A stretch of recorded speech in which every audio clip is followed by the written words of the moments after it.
Broadcasting live from Studio 3 at Abraham Baldwin Agricultural College, you're watching Stallion TV. Welcome to Stallion TV broadcast for April 10th.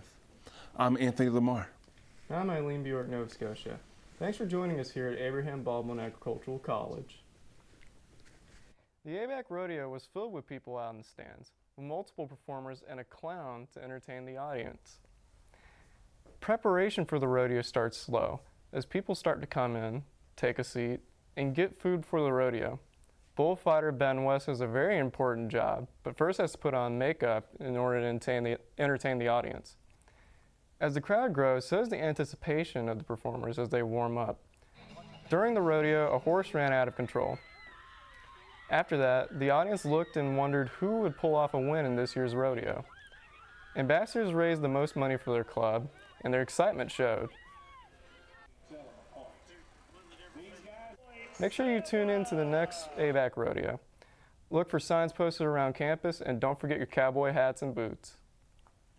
One local restaurant has fallen on some hard times, but the community has pulled together to show their love in their time of need.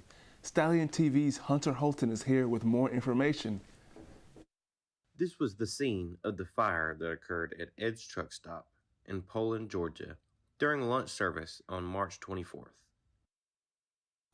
The fire left damage throughout the front and back of the restaurant. Owner Gail Lee just seemingly lost her livelihood and was facing uncertainty, and still remains humble. Everybody keeps calling us an icon in the community. We're just a restaurant. We're here.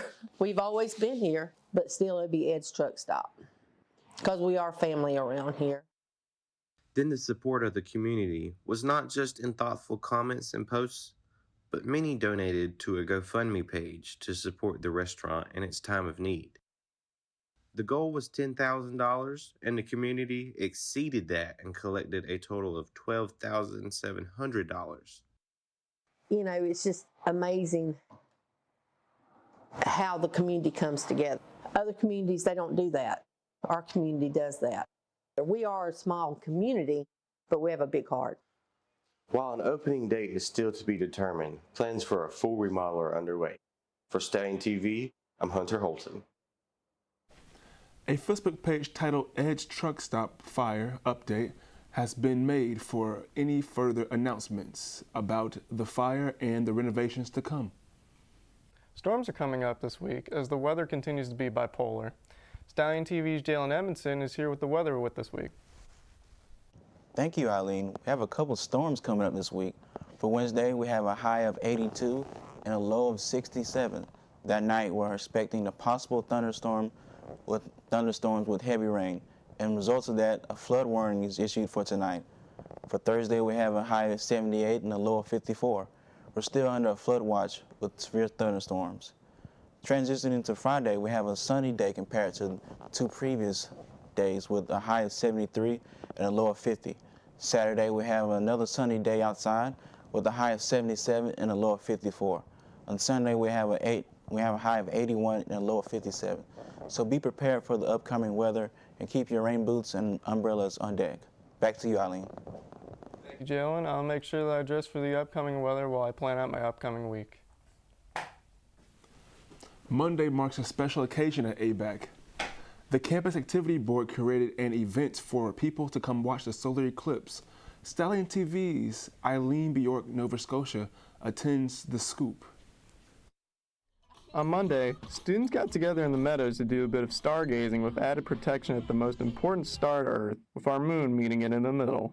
However, this is a long process, so the Campus Activity Board, along with collaboration with Horticulture and the Pegasus Literary Magazine, allowed for everyone to learn more about the eclipse and have a bit of fun.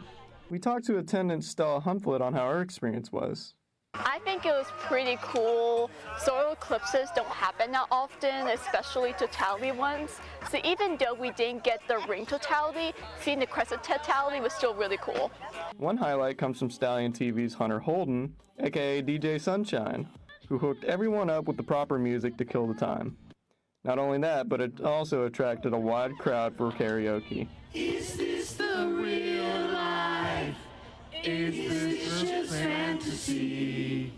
Caught in a landslide, no escape from reality.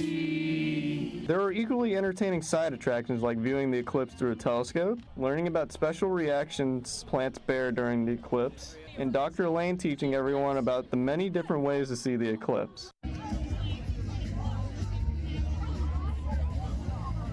The next solar eclipse isn't until 2044, but everybody that got to see the eclipse today got the treat of being able to watch something uncommon burn outright. For Stallion TV, I'm Eileen Bjork, Nova Scotia. While the next eclipse is coming in 2044, for South of Georgia, we'll be able to see in 2045. The next time comes, I'll be getting my family together to experience a once-in-a-while phenomenon. So what did you guys think about the eclipse? Well, I went down there and I saw a lot of people gathering around to see it, and I really enjoyed myself with my friends.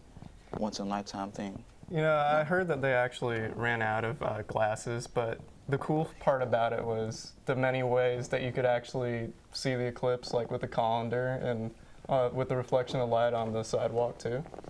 I can't wait for the next eclipse. Thanks for joining us here for Stallion TV. I'm Eileen Bjork, Nova Scotia. I'm Jalen Edmondson. And I'm Anthony Lamar. We'll be back to you on April 17th with more news from Abraham Baldwin Agricultural College.